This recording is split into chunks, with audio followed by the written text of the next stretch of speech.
Hi everybody, this is Shivali Sharma. Welcome back to my channel. I hope you all are doing great and also preparing great.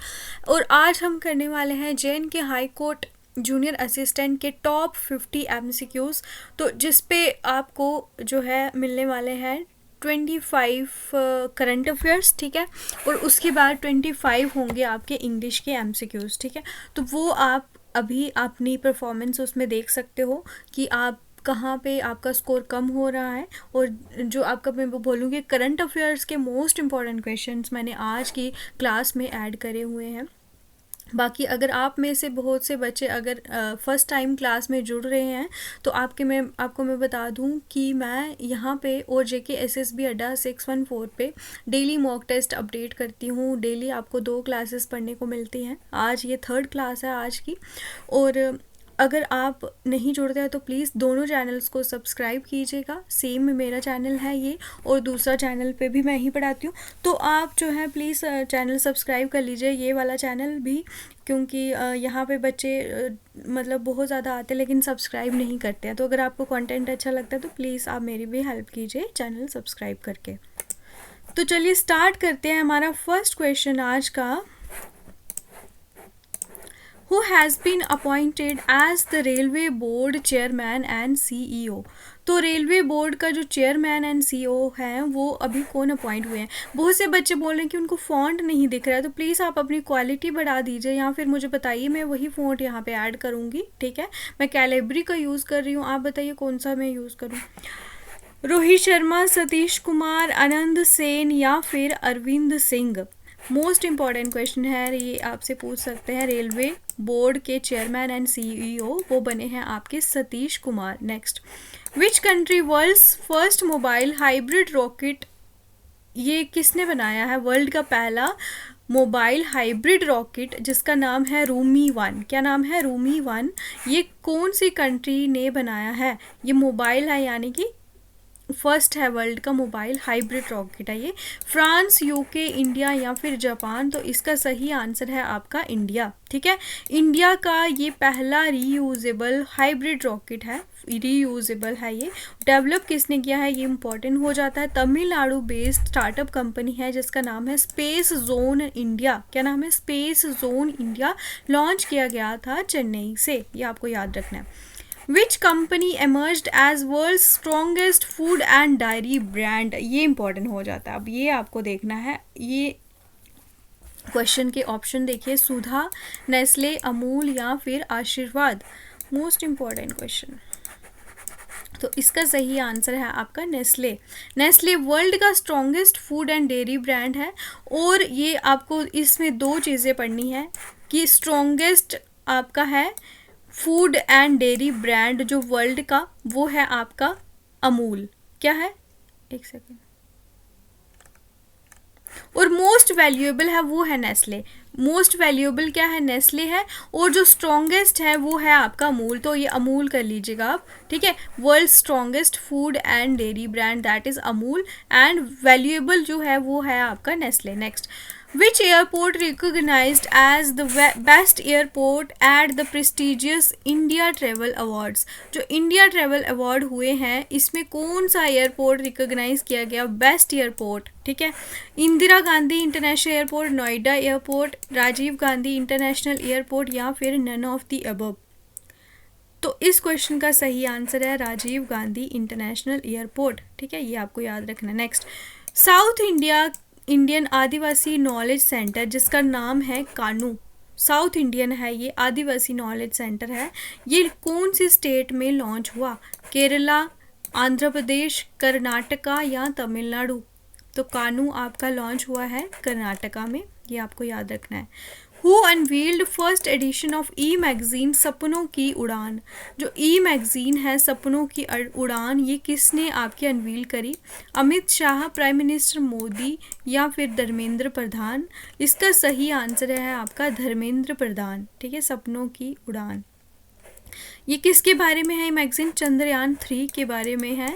और आपको पता है धर्मेंद्र प्रधान जो है वो हमारे एजुकेशन मिनिस्टर हैं। Next, Who became the first Indian tourist to journey into space with Blue Origin's NS-25 mission?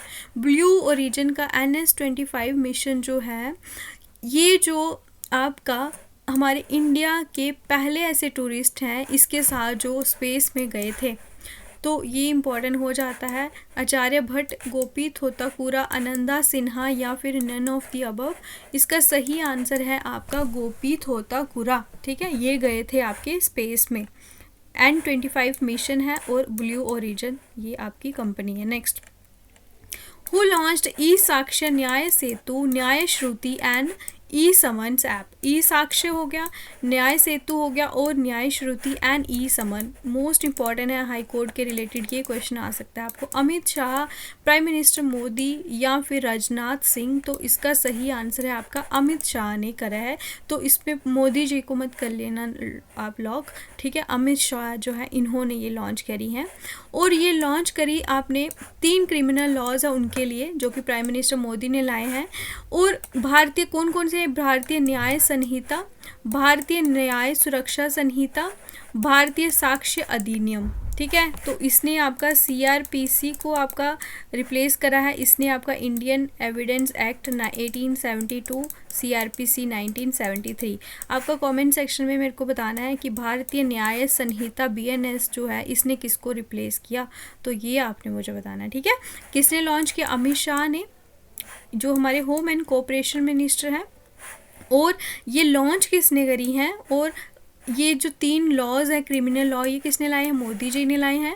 लेकिन ये लॉन्च ई साक्ष्य, न्याय सेतु एंड न्याय श्रुति एंड ई समन, चारों की चारों एप्लीकेशंस आपको पता होनी चाहिए। Next, which IIT developed E shoes for live location and tracking? Live location track करने के लिए कौन सी IIT ने डेवलप करे हैं ई शूज़? तो ये रहे options, IIT Mumbai, IIT Indore, IIT Kanpur या फिर नन ऑफ दी अबव। तो इसका सही आंसर है आपका IIT इंदौर। ठीक है, जो ई शूज़ हैं ये आपके इलेक्ट्रिसिटी जनरेट करते हैं जब भी आप चलते हो उससे। ठीक है, और ये GPS को यूज़ करके आपकी रियल टाइम लोकेशन को ट्रैक करते हैं। इसको डेवलप करा है IIT इंदौर ने DRDO के साथ मिलके ये आपका डेवलप करा गया है। Next, Paul Kagame became president of which country? Rwanda, South Africa, Uganda या फिर Tanzania? So the right answer of this question is Rwanda. Next, who is the author of the book titled Modi's governance triumph? तो कौन है इस book के author? Aniket Sharma, तरुण चुग, Walter Singh या चेतन भगत? क्या हो गया मेरे को? Why am I fumbling? So the right answer of this question is Tarun Chugh. ठीक है, next, in the world talent ranking 2024 which country holds the top position? जो वर्ल्ड टैलेंट रैंकिंग हुई है 2024 की, इसमें कौन सी कंट्री ने टॉप पोजीशन होल्ड करी है? ये रहे option, Switzerland, United states, India और सिंगापुर। तो ये है आपकी स्विट्ज़रलैंड। ठीक है, टैलेंट में स्विट्ज़रलैंड जो है ये इन्होंने फर्स्ट पोजीशन ली है। इंडिया का रैंक टैलेंट में है 58, तो ये इम्पॉर्टेंट है, 58 आपको पता होना चाहिए टैलेंट। ठीक है, which country became the second largest producer of aluminium? Aluminium का सेकेंड लार्जेस्ट प्रोड्यूसर जो है कौन सी कंट्री बन गई? ये रहे ऑप्शंस, इंडिया, जापान, ऑस्ट्रेलिया या फिर ब्राज़ील। तो इसका सही आंसर है आपका इंडिया। सेकेंड लार्जेस्ट प्रोड्यूसर किसकी बन गई है? एल्युमिनियम की। आपको वहाँ पे क्वेश्चन पूछा जाएगा कि फर्स्ट बनी है, सेकेंड है, थर्ड या फोर्थ, तो आपको याद रखना सेकेंड लार्जेस्ट है। और इंडिया ने 2023 में 4.1 million metric tonne of aluminium जो है ये प्रोड्यूस करा। पहली कंट्री बनी है चाइना, सेकेंड है हमारी India. What is the rank of India in global hunger index 2024? तो इंडिया का ग्लोबल हंगर इंडेक्स में रैंक बताइए, 100, 102, 105 या 112। सो the right answer of this question is 105। ठीक है, next question, what is the rank of India in global innovation index 2024? 20, 30, 39 and 60. So the right answer of this question would be 39. 39 rank है global innovation index में। Switzerland top पे है, Sweden 2 पे है, USA in third position. Next, what is the rank of India in global cyber security index 2024? Cyber security index में tyre 1, tyre 2, tyre 3 और tyre 4। तो India है टायर 1 में है इंडिया का rank global cyber security index में। अब हमने जितने रैंक पढ़े हैं, ग्लोबल इनोवेशन में है 39 पे, दोबारा देख लीजिएगा, ग्लोबल हंगर में है 105 पे, और आपका 58th में है इंडिया टैलेंट रैंकिंग में। तो ये सब चीज़ें पढ़नी है, ठीक है। Which country release the container port performance index? कौन सी कंट्री ने रिलीज़ करी ये container port performance index? WTO, World Trade Organisation, Reserve Bank of India, World Bank और none of the above. So इसको रिलीज़ करता है वर्ल्ड बैंक, ठीक है। और टॉप जो पोर्ट है वो फर्स्ट प्लेस पे है आपके यांगशान पोर्ट चाइना का, ठीक है। यांगशांग पोर्ट चाइना का ये टॉप पोजीशन पे है, वर्ल्ड बैंक रिलीज़ करता है। और इंडिया का जो पोर्ट, वो आपको पता होना चाहिए, पोर्ट ऑफ सलेला ओमान का है, ये आपका सेकंड में है। फर्स्ट में है यांगशान, सेकंड है सलाला। और इंडिया से 9 पोर्ट्स हैं जो टॉप 100 पोजीशन में आते हैं। विशाखापट्टनम जो है ये इंडिया से फर्स्ट रैंक में है, लेकिन ओवरऑल वर्ल्ड में ये 19th पे है। और मुंद्रा पोर्ट गुजरात का ये रैंक इसका 27th है। तो ये आपको पता होना चाहिए। What is the rank of India in Energy Transition Index 2024? Energy transition index 2024 में इंडिया का रैंक बताइए आप। तो वो है आपका 63। जल्दी से जितने भी आपने ये इंडेक्स पढ़े, इनको आप जल्दी से अपनी नोटबुक पे लिखिए। इस पे आपको एक क्वेश्चन पक्का मिलेगा पेपर में। What is the rank of India in Environmental Performance Index 2024? तो इन्वायरमेंटल परफॉर्मेंस इंडेक्स 2024 में इंडिया का रैंक क्या है? 170, 150, 176 या फिर 169? तो इसका सही आंसर है 176, ठीक है। Next question, what is the rank of India in generative AI innovation 5, 6, 7 और 8? इसका सही आंसर है आपका 5। AI इनोवेशन में इंडिया की रैंक है 5। What is the rank of India in artificial intelligence preparedness index AIPI 2024? अब यहाँ पे ये क्या है? जनरेटिव AI, इसमें है इंडिया का 5वां रैंक, लेकिन artificial performance intelligence preparedness index में है 72। तो ये दोनों अलग अलग हैं, ठीक है। Which country has topped in global peace index? Global peace index में कौन सी कंट्री ने टॉप किया है? डेनमार्क, नॉर्वे, आइसलैंड और यूक्रेन? जल्दी से आंसर बताइए। तो वो है आपकी आइसलैंड। इंडिया का रैंक इसमें रहा है 116। तो ये इम्पोर्टेंट क्वेश्चन है आपका ग्लोबल पीस इंडेक्स 2024 का। Next question, what is the rank of India in handle passport index 2024? Handle passport index में इंडिया का रैंक क्या है? 80, 82, 87 और 90? तो इसका सही आंसर है 82। लास्ट क्वेश्चन है करंट अफेयर्स का, what is India's rank in environmental performance index 2024? जो इन्वायरमेंटल परफॉर्मेंस इंडेक्स में इंडिया की रैंक आप बताइएगा। 170, 150, 176 और 169? सो इसका आपका सही आंसर है 176, ठीक है। और इसमें टॉप कंट्रीज़ हैं, फर्स्ट नंबर पे हैं आपकी एस्टोनिया और सेकंड पे है आपकी लग्जमबर्ग, ठीक है। तो ये इम्पॉर्टेंट क्वेश्चंस हैं, आप इनको ध्यान से पढ़िएगा, पॉज करके जो जो भूल जाता है एक बार फिर से वीडियो देख के रिवाइज कर लेना।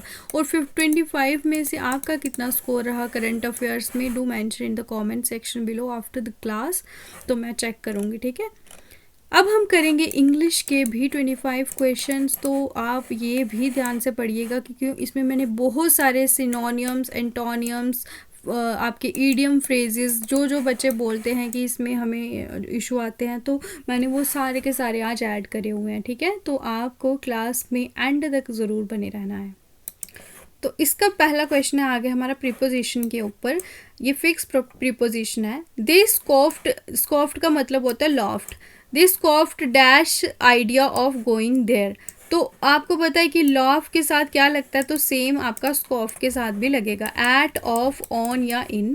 तो स्कॉफ के साथ लगने हैं आपका एट प्रीपोजिशन, ये फिक्स है। लॉफ के साथ भी आपका एट लगता है, ठीक है। They scoff at the idea of going there. Next question, my uncle is abstemious. Abstemious का मतलब होता है moderate, dash in eating and drinking. तो मॉडरेट के साथ क्या लगता है आपका, इन, एट, फॉर या ऑन। तो ये पहले ही गलत मैंने लिख दिया, तो यहाँ पे आएगा आपका इन, ठीक है। तो ये आपको ध्यान रखना है, मॉडरेट इन, एब्सटीनियस इन, तो ये आपको ध्यान रखना है। Next question, one should refrain dash such activities that are anti social.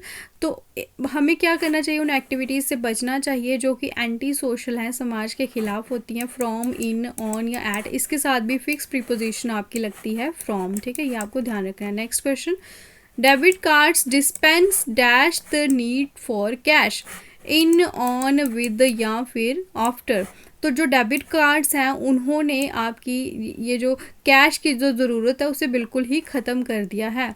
तो इसके साथ आपका लगेगा फिक्स प्रीपोजिशन लगती है डिस्पेंस के साथ विद, ठीक है। Debit card dispense with the need for cash. Next, she is married dash to a doctor who lives in Australia.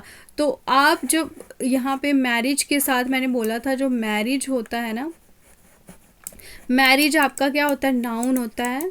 तो मैरिज के साथ आपका लगेगा विद, लेकिन ये जो है ये मैरिड है, ये वर्ब है और ये पैसिव वॉइस में है। क्या है, पैसिव वॉइस में है, तो इसके साथ लगता है टू, ठीक है। लेकिन अगर एक्टिव वॉइस में हो, अगर मैरी, तो फिर आपका नहीं लगता है टू, फिर कुछ भी उसमें प्रीपोजिशन लगता ही नहीं है। लेकिन ये पैसिव वॉइस में है, और अगर लिखा होगा मैरिज, तो मैरिज के साथ आपका विद आएगा, तो वो ध्यान रखना है आपको, ठीक है।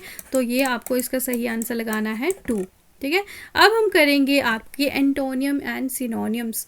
तो जल्दी से आप ये क्वेश्चन पढ़िए और इसका सही आंसर बताइए। सबसे फर्स्ट है हमारा इनक्यूजिटिव। इनक्यूजिटिव जो होता है ना, वो होता है बहुत ज़्यादा एक्साइटेड पर्सन, ठीक है। तो इसका आपने अपोजिट बताना है, केयरफुल, ठीक है, इंडोलेंट, डल या अनइंटरेस्टेड। तो अगर हम बात करें इंडोलेंट की, तो वो काफ़ी ज़्यादा जो लेज़ी पर्सन होता है वो इंडोलेंट होता है। डल भी आपका लेज़ी टाइप ही हो गया। और इसके बाद हम बात करें केयरफुल की, केयरफुल जो बहुत सावधानी से काम करता है, तो वो एक्साइटेड, मतलब एंटोनियम वो भी नहीं हुआ। तो ये आपका हो गया, इसका अपोजिट आपका है अनइंटरेस्टेड, ठीक है। एक होता है बहुत ज़्यादा इंक्यूजिटिव, एक्साइटेड, इंटरेस्टेड, और उसके अपोजिट आएगा अनइंटरेस्टेड। Next, ostentation. ऑस्टेंटेशन जो होता है ना, भड़कालापन, जो भड़कलापन होता है एक तरह का किसी इंसान में, बहुत ज़्यादा भड़क जाते हैं वो उसका आपने अपोजिट बताना है। इनोसेंस, प्योरिटी, सिंप्लिसिटी या फिर माइजरलीनेस। तो ये तो आपको पता ही होगा, इनोसेंट पर बहुत ज़्यादा, जो प्योर होते हैं ये अलग अलग भड़क, इसका अपोजिट तो ये नहीं बन रहा। माइजर, जो माइजरी लेस होते हैं ना, जो काफ़ी ज़्यादा कंजूस, कौन होते हैं वो, कंजूस जो होते हैं ना, उनको बोलते हैं हम, ठीक है। जिसको हम पेन्यूरी भी बोलते हैं, पेन्यूरी हो गया, पेन्यूरिटी हो गया, पार्सीमोनी हो गया, ठीक है, स्टिंगीनेस हो गया, माइजरी लेस, ये सब आपके होते हैं कंजूस। ऑस्टिनेशन जो होते हैं, भड़कलापन जो होता है, एक होता है सिंपल इंसान, ठीक है, वो भड़कते नहीं है, एक होते हैं ऑस्टिनेट पर्सन, तो ये इसका अपोजिट है सिंप्लिसिटी। नेक्स्ट, फ्लिम्सी। फ्लिम्सी क्या होता है, वीक पर्सन। तो फ्लिम्सी से आपको क्या बताना है, जल्दी से इसका सही आंसर हो गया स्ट्रॉन्ग, ठीक है, वीक और स्ट्रॉन्ग। अब इसमें एक वर्ड है आपका वेलसम। तो वेलसम का मतलब आपको बताना है क्या होता है, तो ये होता है आपका पौष्टिक। क्या होता है, पौष्टिक। नेक्स्ट क्वेश्चन, न्यूट्रिशियस, ठीक है। उसके बाद आएगा आपका हॉरिबल। हॉरिबल जो बहुत ज़्यादा डरावना टाइप होता है, तो इसका आपने एंटोनियम बताना है, स्केरिंग, वेरेशियस, रिपल्सिव या फिर अट्रैक्टिव। तो अगर कोई हॉरिबल है तो स्केरिंग ही होगा ना, वो स्केरिंग जो है, तो ये तो इसका सिनोनियम आ गया। और उसके अलावा हम बात करें विरेशियस। विरेशियस पर्सन होते हैं जो काफ़ी ज़्यादा ट्रूथफुल होते हैं, ठीक है, या इसको हम ये भी बोल सकते हैं वर्डिकल। क्या बोलते हैं, वर्डिकल, ठीक है। उसके अलावा हम इसको बोलते हैं सोलेम, ठीक है, वेरेशियस, ये सब हो गए। और उसके बाद आएगा आपका रिपल्सिव, जो मतलब विरोध करते हैं किसी बात का, ठीक है। ऑब्नोक्शियस होते हैं, क्या होते हैं, ऑब्नोक्शियस, यहाँ पे लिखा नहीं जाएगा तो आप देख लेना। अनलव्ड हो गए या फिर डिसएग्रीबल हो गए, डिसटेस्टफुल, ये सब आपके रिपल्सिव होते हैं। हॉरिबल से आपका जो होगा एंटोनियम होगा ये इसका अट्रैक्टिव। ठीक है, तो यहाँ तक हमने एंटोनियम किए। अब हम करेंगे यहाँ पे एक और एंटोनियम। मैमूथ होता है बहुत बहुत बड़ी कोई चीज़, तो इसका आपका अपोजिट आएगा टाइनी। ठीक है, नेक्स्ट अब हम करेंगे कुछ सिनोनियम्स। सिनोनियम सबसे पहला आएगा आपका ट्रांसपेरेंट। ट्रांसपेरेंट का आपने सेम मीनिंग वाला वर्ड बताना है। विजिलेंट, लूसिड, मोमेंटस या फिर डिसमल। अब यहाँ पे विजिलेंट जो होता है ना वो काफ़ी ज़्यादा जो अलर्टिव होता है, अलर्ट होता है। अब हम बात करें जो लूसिड है, लूसिड जो होता है ना ये क्या होता है आपका जो शाइनी टाइप का हो गया, ग्लॉसी, ब्लेजिंग, शाइनिंग। ठीक है, जो कि स्पष्ट होता है। ठीक है, जो एकदम से मतलब जो बोलते हैं ना आर्टिकुलेट जो होता है, व्यक्त एक्सप्रेस करता है अपने आप को। मोमेंटस जो आपका सबसे इम्पॉर्टेंट, जो मोस्ट इम्पॉर्टेंट होता है ना, मैसिव। ठीक है, बहुत ज़्यादा मतलब इम्पॉर्टेंट सबसे ज़्यादा। और डिसमल तो खारिज करना, तो इसमें आपका इसमें सबसे ज़्यादा मैच कौन सा वर्ड कर रहा है, ट्रांसपेरेंट, यानी कि ये इसके साथ आपका लूसिड वाला मैच कर रहा है सेकंड। इसके बाद आएगा आपका इरूडिट। इरूडिट जो होता है इसका मतलब बताइए आप। गैरुलस, नॉलेजेबल, हम्बल या फिर इंसिपिड। तो एरूडिट जो होता है ना वो काफ़ी ज़्यादा जो बुद्धिमान होता है, जो जिसके पास बहुत ज़्यादा नॉलेज होता है, तो वो होता है आपका एरूडिट। ठीक है, गैरुलस हो गया बहुत ज़्यादा बातें करने वाला, हम्बल जो बहुत ज़्यादा विनम्र होता है, और इंसिपिड होता है जो फीके लोग होते हैं, फीकी चीज़ कोई भी हो गया, पेल या टेस्टलेस हो गया। ठीक है, फ्लेवरलेस हो गया। ठीक है, ये सब आपके होते हैं एरूडिट के मीनिंग। Next judicious. जुडिशियस का क्या मतलब होता है, प्रूडेंट, इम्प्रूडेंट, मीगर या फिर इंडिस्पेंसिबल। तो इसके बारे में आपको पता होना चाहिए। जुडिशियस जो क्या होता है, जो अगर हम बात करें हिंदी में इसका मतलब होता है उचित। क्या मतलब होता है, उचित, यानी कि जो जस्टिशिएबल हो। ठीक है, जो आप जिसको जस्टिस मतलब एक तरह से हो सकता है ना अनबायस हो। ठीक है, उसके अलावा हम बात करें प्रूडेंट की, जो कि आपका एक तरह से रैशनल पर्सन हो गया। ठीक है, जिसको पता होता है कि क्या सही है, क्या उचित है, क्या नहीं है। ठीक है, जो आपका बोल सकते हैं हम स्मार्ट हो गया, जो क्लेवर होता है, तो इसका सही आंसर आपका प्रूडेंट हो गया। ठीक है, नेक्स्ट ऑब्स्टिनेट, एडमेंट, स्टबर्न, जो काफ़ी ज़्यादा ज़िद्दी लोग होते हैं उन्हें आप क्या बोलते हो, परसुएड, रेलिक्टेंट, टेनेशियस या फिर अकम्प्लिश। तो उसका सही मतलब होता है टीनेशियस। ठीक है, ये भी काफ़ी ज़्यादा स्टबर्न लोग होते हैं। ठीक है, उसके बाद आएगा आपका बॉइस्ट्रस। बॉइस्ट्रस का क्या मतलब होता है, कैंटेक्रस, फिकल, गलीबल या वायलेंट। तो बॉइस्ट्रस होते हैं जो बहुत ज़्यादा शोर मचाते हैं ना, जैसे हो गए नॉइजी पीपल। ठीक है, जो कि बहुत ज़्यादा मतलब एक तरह से फुल ऑफ एनर्जी होते हैं। तो इसमें से बताना है बॉइस्ट्रस का मतलब। जो वायलेंट होते हैं ना, वायलेंट वो भी काफ़ी ज़्यादा शोर मचाते हैं। ठीक है, फुल ऑफ एनर्जी रहते हैं। तो ये हो गया आपका इसका मतलब सही वाला। ठीक है, इंसोलेंट कौन होते हैं, जो डिसओबीडियंट होते हैं, बात नहीं मानते हैं। तो इसका सही बताइए आंसर। एनिमोसिटी, ब्रेजन, ओपेक या प्रोफाउंड। तो इसका सिनोनियम है आपका ब्रेजन, जो कि इसका भी मतलब होता है डिसओबीडियंट। नेक्स्ट पेरिनियल, जो कि आपका परमानेंट रहता है, हमेशा रहता है। रेप्रीमांड, स्कॉल्ड, एटर्नल, सीवियर होता है, टफ, ट्रायम्फ होता है, जीत। तो इसका मतलब होता है एटर्नल, जो हमेशा चीज़ रहती है। टर्बुलेंट क्या होता है, एब्सटेन, एडवर्सिटी, एजिटेशन या फिर एंशियस। तो इसका सही मतलब है आपका एजिटेशन। ठीक है, जब कोई टर्बुलेंस होता है, उथल पुथल होती है, यानी कि एजिटेट कर रहे हो आप। ठीक है, थर्ड। अब यहाँ पे नेक्स्ट है आपका एक्स्ट्रा वेजेंट, जो कि आप कोई चीज़ वेस्ट कर रहे हो। एक्स्ट्रा वेजेंट क्या होता है, गैरुलस होता है टॉकटेटिव, माइजर देखते हैं। लिबर्टी क्या होती है आपको बताइए, स्पेंड थ्रिफ्ट हो गया, जो बहुत ज़्यादा खर्च करता है। तो ये आपको याद रखना है, एक्स्ट्रा वेजेंट यानी कि बहुत ज़्यादा वेस्ट कर रहे हो आप, स्पेंड कर रहे हो। ठीक है, नेक्स्ट नाइव क्या होता है, इंजीनियस, ऑप्यूलेंट, रेक्टिफाई या फिर टेसिटर्न। तो इसका सही आंसर है आपका इंजीनियस। अब हम करेंगे ईडियम एंड फ्रेज। क्या करेंगे, ईडियम एंड फ्रेज। तो 47वां क्वेश्चन है आपका, देख लो आप। 23 मिनट में हमने 46 क्वेश्चन किए हैं। हमारी कितनी स्पीड पे क्वेश्चन किए हैं, और आप फिर भी सब्सक्राइब नहीं करते हो, तो मैं आपको क्या ही बोलूँ। Going to the dogs, reaching a bad state या फिर र्यून कर देना। Reaching success after much effort, very annoyed या टू स्टिफ, समथिंग रॉन्ग। अब आप कुत्तों के पास जा रहे हो, कुत्ते क्या कर रहे हैं, भौंक रहे हैं और आपस में एक दूसरे से लड़ झगड़ रहे हैं, तो आप जब जाओगे तो आप भी र्यून हो जाओगे ना, आप भी बर्बाद हो जाओगे, रीचिंग अ बैड स्टेट या फिर र्यून, ठीक है। बाकी अगर हम बात करें जो कुत्ते होते हैं ना, अगर आप उनसे प्यार से रहोगे ना तो उनसे बेटर फ्रेंड भी आपका कोई भी नहीं होगा। तो वो आपसे डील करना आपको आना चाहिए, जो वो आपकी मतलब एक तरह से होता है ना, जो लोग कुत्तों से प्यार करते हैं ना तो वो सेंस कर लेते हैं कि उनको काटने के लिए भी नहीं जाते, अगर आप जा रहे होंगे ना तो वो आपको देखेंगे भी नहीं, ठीक है, वो आपसे प्यार करेंगे। लेकिन अगर आप मतलब आपका बिहेवियर ऐसा होगा कि आप मारते होंगे कुत्ते को, तो फिर उनको भी वैसी सेंस हो जाती है कि ये जो है इंसान है ना, ये कुत्तों के अगेंस्ट है, तो वो उनको ही खाते हैं। तो इसी वजह से जानवरों से प्यार भी किया कीजिए, ठीक है। नेक्स्ट क्वेश्चन है ग्रीन थंब।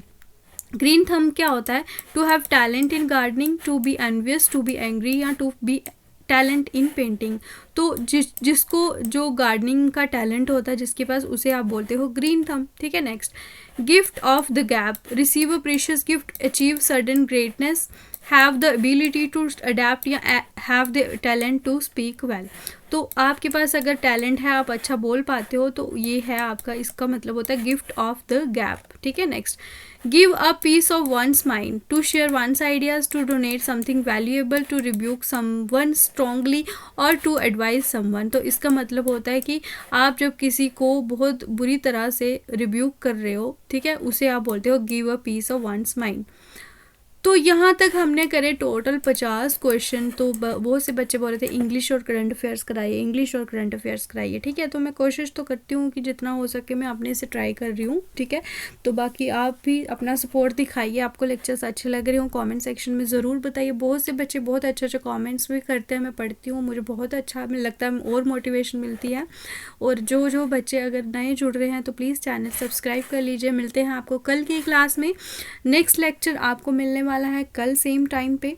और इसी के साथ आप हमारा टेलीग्राम चैनल का लिंक मैं आपका कमेंट सेक्शन में डाल दूंगी, तो आप वहाँ पे जाके उस पर क्लिक करके आप टेलीग्राम ज्वाइन कर सकते हो। बाकी सेम जो है जीके विद शिवाली मैम, आप टाइप करोगे टेलीग्राम पे, आपको जो चैनल दिखेगा आप उसको ज्वाइन कर लीजिएगा, तो उसमें आपको PDFs मिलती रहेंगी, ठीक है। Thank you so much, all the best.